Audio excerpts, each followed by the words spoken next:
ঢাকার কেরানীগঞ্জের আয়নাল হোসেন নিজের উপার্জিত অর্থের প্রায় ৭৫ ভাগই বিলিয়ে দিচ্ছেন মানবতার সেবায়। মানব কল্যাণে প্রতিষ্ঠা করেছেন নামাজঘর মানবতার সেবা নামে একটি প্রতিষ্ঠানও, যেখানে সারি সারি সাজানো হয়েছে হাজারো খাদ্য সামগ্রীর প্যাকেট।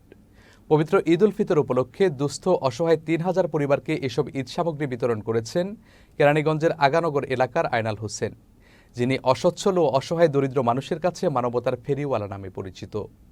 দীর্ঘ এক যুগ ধরে প্রতি বছরই রমজানের শুরুতে এবং শেষে কয়েক হাজার দুস্থ পরিবারকে ইফতার সামগ্রী ও ঈদ উপহার দিয়ে যাচ্ছেন তিনি। শুধু তাই নয়, মাসিক ও বাৎসরিক কার্ডের মাধ্যমে এলাকার কয়েক হাজার অসহায় অসচ্ছল মানুষ নিয়মিত সহায়তা পাচ্ছেন।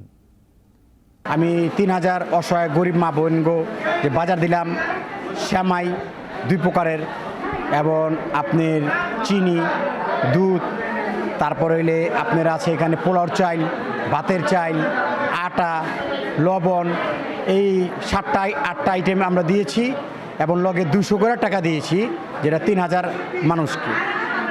আমাদের গ্রামের অনেক মানুষ আছে যে অসহায় মা বোনেরা ঈদ করতে তাদের কষ্ট হয়, তার জন্য যে ঈদ করতে পারে এবং ঈদের মধ্যে যদি সে নামাজটা পড়ে এবং আপনি যদি সে শ্যামাই খেতে পারে এবং পোলাও রেঁধে খেতে পারে, সেই কারণে আমরা ঈদটা ভাগাভাগি করে সবাইকে নিয়ে করলাম।